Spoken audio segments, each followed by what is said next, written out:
પાટલિયા ગામમાં અમે આ પરિવારોને મળવા માટે આવ્યા હતા। બધા લોકો જે પણ ઈજાગ્રસ્ત થયા છે એમની સાથે અમારી સંવેદનાઓ છે। અમે બધા તમારી સાથે છે। આવનારા દિવસોમાં જે પણ લીગલ પ્રોસેસ માટે આગળ જવું પડશે તો આપણે લડીશું। માનવ અધિકારમાં જવું પડશે ત્યાં પણ જઈશું। અનુસૂચિત જનજાતિ આયોગમાં જવું પડશે ત્યાં પણ જઈશું।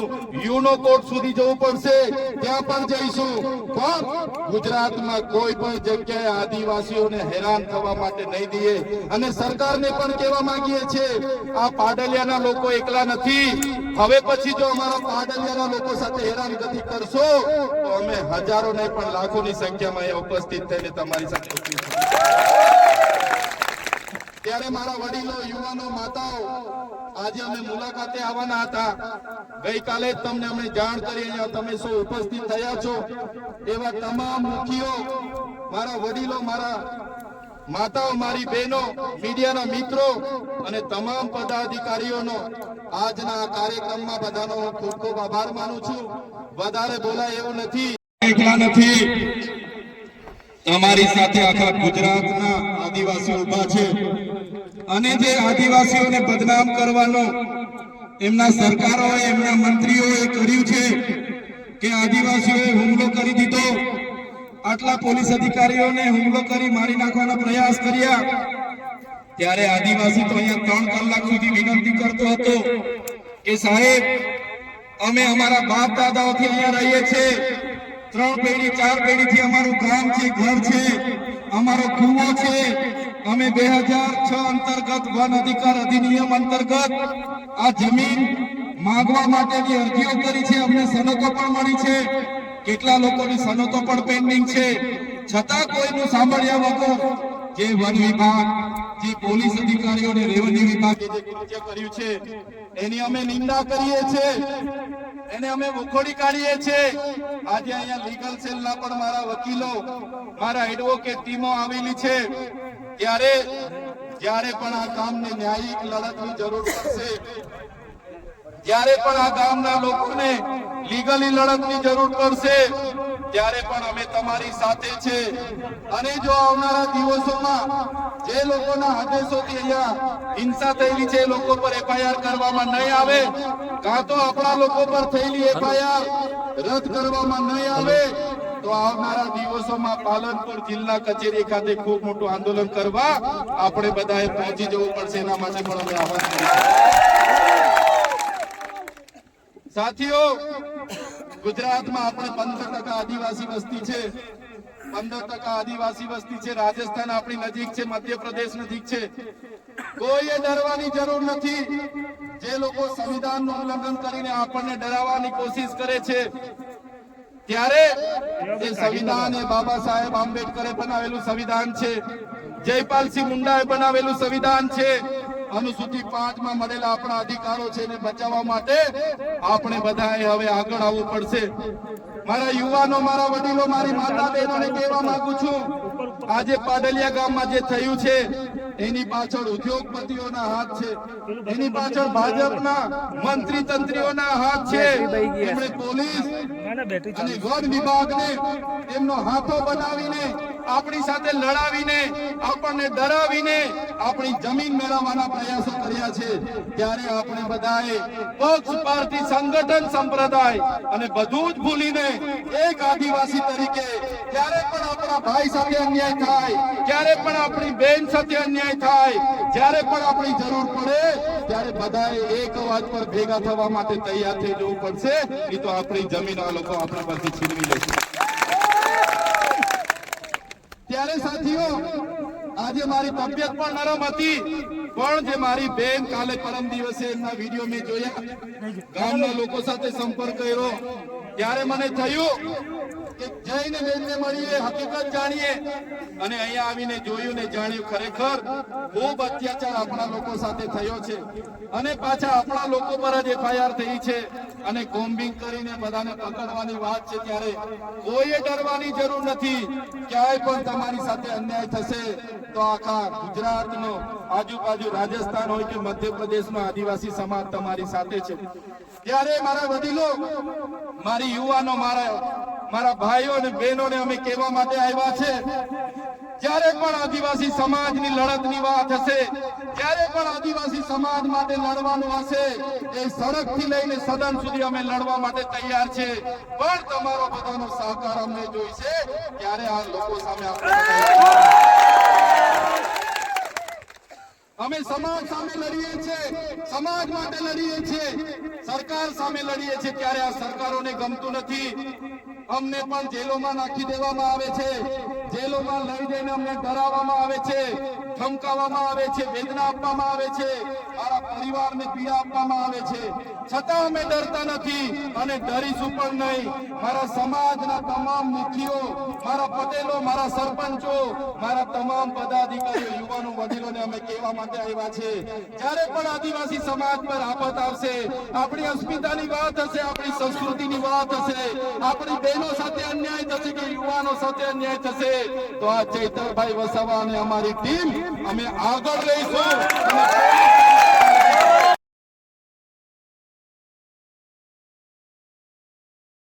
સુપ્રીમ કોર્ટે આપ્યો, સુપ્રીમ કોર્ટે પણ કીધું કે ન લોકસભા ન વિધાનસભા, सबसे ऊंची ग्राम सभा. ત્યારે આપણા મુખ્ય વાત કરી કે ગ્રામ સભાનો પાવર છે. અનુસૂચિત 5 વિસ્તારમાં ગ્રામ સભાની પરવાનગી લેવી પડે. આ વિસ્તાર 65/1996 અંતર્ગત આવે છે. તમારે આ કાર્યક્રમ કરવા માટે, તમારે આ પ્રકારનું પ્લાન્ટેશન કરવા માટે ગ્રામ સભાને કેમ જાણ કરવામાં નથી આવી? ગામ લોકોને કેમ નોટિસો આપવામાં નથી આવી? ગામ સભાની મંજૂરી કેમ લેવામાં નથી આવી? એવા સવાલો કરતા વનકર્મીઓએ, પોલીસ અધિકારીઓએ ઉશ્કેરાઈ જઈને આપણા 10 થી 15 આગેવાનોને પકડીને બળજબરી પૂર્વક અહીંથી પોલીસ સ્ટેશને લઈ જવા માટેના પ્રયાસો કર્યા. ત્યારે ગામના લોકો એમને છોડાવવા માટે આગળ આવ્યા.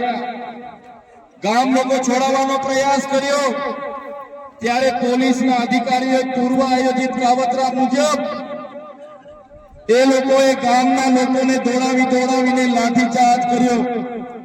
હમણાં જ ગામના મુખીએ, ગામના સરપંચો, એમને ગામના પોલીસ પટેલે મને કીધું કે લગભગ 32 થી 35 લોકો ગંભીર રીતે ઘવાયેલા છે, એમને ઈજાઓ પહોંચી છે અને એ લોકો પોલીસના ડરના કારણે સરકારી દવાખાનાઓમાં નથી ગયા, પણ ઔષધિઓની દવા કરે છે, દેશી દવા કરે છે અને આજે પણ એ લોકોની સ્થિતિ ખૂબ જ ગંભીર છે.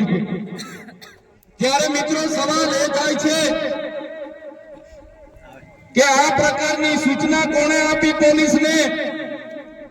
કયા ભાજપના નેતાઓએ પોલીસને મોકલ્યા?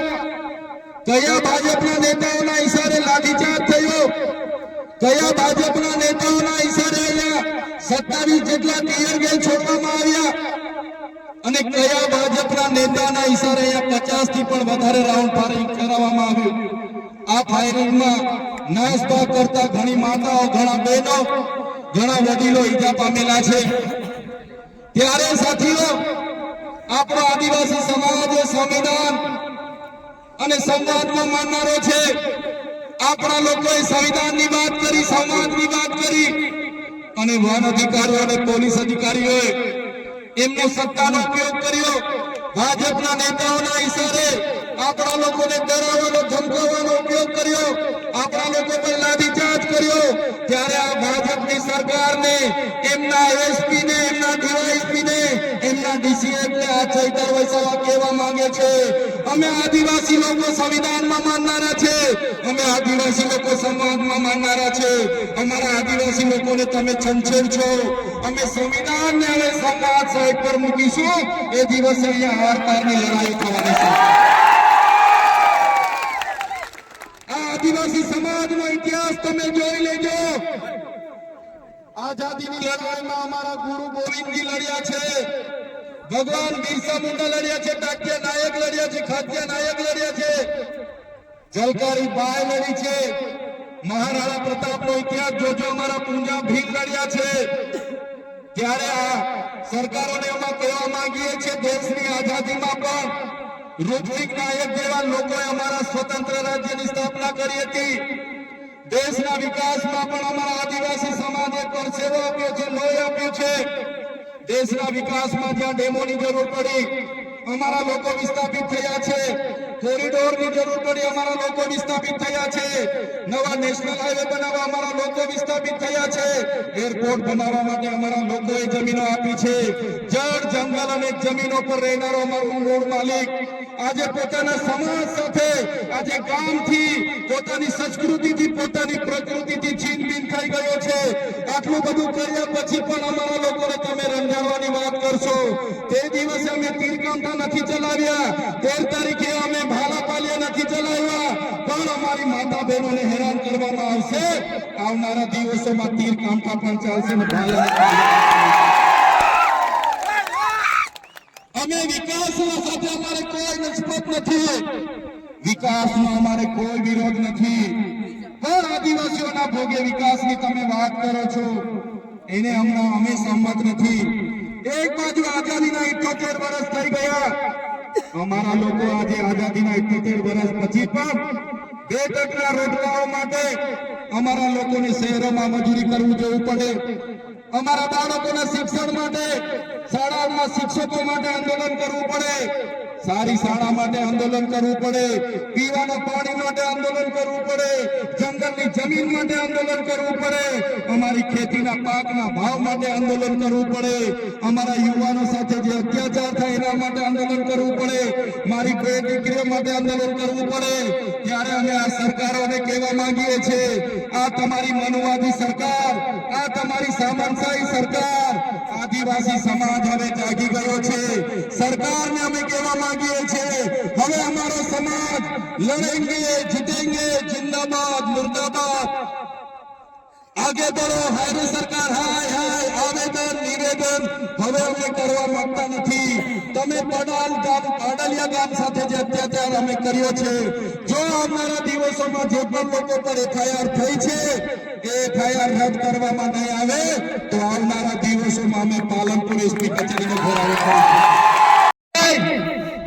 તમારે એફઆઈઆર કરવી હતી, જે પોલીસ અધિકારીઓએ લાઠીચાર્જ કર્યો, જેમનો આદેશથી લાઠીચાર્જ થયો એવા ઉચ્ચ અધિકારીઓ પર એફઆઈઆર કરો, એ નેતાઓ પર પણ એફઆઈઆર કરો, એમના પર પણ કાર્યવાહી કરો। ભાજપના વન મંત્રી હમણાં જ નવા વનના મંત્રી બન્યા છે, એને હોસ્પિટલમાં પોલીસ અધિકારીઓને બધા સાથે મુલાકાતો લીધી, એમણે એવું સ્ટેટમેન્ટ આપ્યું કે જે પણ લોકોએ જંગલી લોકો અમારા પોલીસ કર્મીઓ પર હુમલો કર્યો છે એમને છોડવામાં નહીં આવે। ત્યારે મીડિયા મિત્રો, એ ભાજપના મંત્રી, એમના કલેક્ટર, એમને કહેવા માંગુ છું, છોડવામાં નહીં આવે નહીં। આ આદિવાસી સમાજ છે, અમારા એક પણ અમારા પાડલિયા ગામના એક પણ આગેવાનને ખોટી રીતે હેરાન કરશો તો અંબાજીથી ઉમરગામના, રાજસ્થાન અને મધ્યપ્રદેશના પણ હજારો આદિવાસીઓ અહીંયા આવીને ઉભા થઈ જશે। એફઆઈઆર રદ કરો, અને તમારે એફઆઈઆર કરવી છે તો બંને પક્ષે એફઆઈઆર કરો। તમારા પોલીસ અધિકારીઓ, વન અધિકારીઓ પર બી એફઆઈઆર હોવી જોઈએ, અને નાના અધિકારીઓ પર નહીં, કોન્સ્ટેબલ, બીટગાર્ડ પર નહીં, પીએસઆઈ, ફોરેસ્ટર પર નહીં, એમના ડીસીએફ પર એફઆઈઆર કરો, એમના એસપી પર એફઆઈઆર કરો, એમના ડીવાયએસપી પર એફઆઈઆર કરો, કેમ કે એમના આદેશથી અહીંયા હિંસા થયેલી છે। ત્યારે સાથીઓ તમે જોઈ લો, આજે દેશમાં એ ચાહે છત્તીસગઢ હોય, ઝારખંડ હોય, આસામ હોય, મિઝોરમ હોય, મેઘાલય હોય, નાગાલેન્ડ હોય કે મણિપુર હોય, આજે આદિવાસીઓ સામે પોલીસ લડી રહી છે, આજે દેશની આર્મી સામે આદિવાસી લડી રહેલો છે, આજે આખા દેશની અડધી આર્મી આદિવાસીઓ સામે લડે છે। કેમ કે આદિવાસી આજે પોતાની મૂળ જમીન બચાવવાના પ્રયાસો કરે છે, અને આ ભાજપની સરકાર એમના કેટલાક ઉદ્યોગપતિઓને આ જમીનો આપવા માટે, એમના નામે આ જમીનો કરવા માટે આદિવાસીઓની જળ જંગલ જમીન છીનવી રહી છે। સંવિધાનના જે પ્રાવધાન છે અનુસૂચિના પ્રાવધાન છે ઉલ્લંઘન કરીને સત્તાનો દુરુપયોગ કરીને આપણને રંજાડવામાં આવે છે। ત્યારે મારા ભાઈઓ, મારા વડીલો, મારી બહેનો, મારી માતાઓ, આજે તમારા પર અત્યાચાર થયા છે। ગઈકાલે કેવડિયાવાળા પર અત્યાચારો થયા હતા, દાહોદવાળા પર અત્યાચારો થાય છે, પોળાવાળા પર અત્યાચાર થાય છે, બેડા પાણી ગામવાળા પર અત્યાચાર થયા હતા, જોશીનાવાળા પર અત્યાચાર થયા હતા, ખેડ બ્રહ્માવાળા પર અત્યાચાર થાય છે। ત્યારે મિત્રો મેં તમને કહેવા માંગુ છું, ક્યાં સુધી આપણે બેઠીશું? ત્યારે જે દિવસે આપણા અહીંના પાડાલિયા ગામના લોકોને આ લોકો જો હેરાન કરશે તો એ દિવસે આપણે ગાંધીનગર તરફ પણ રસ્તો પકડવો પડશે। અને સરકારને પણ કહેવા માંગુ છું, આ આદિવાસી સમાજ ગોળો છે, શાંતિપ્રિય છે, શિસ્તમાં માનનારો છે, અમને છંછેડશો નહીં, એ તો આદિવાસી સમાજ જે દિવસે રોડ પર આવશે, ગાંધીનગરનો રસ્તો પકડશે, તે દિવસે નેપાળવાળી પણ અહીંયા થવાની છે।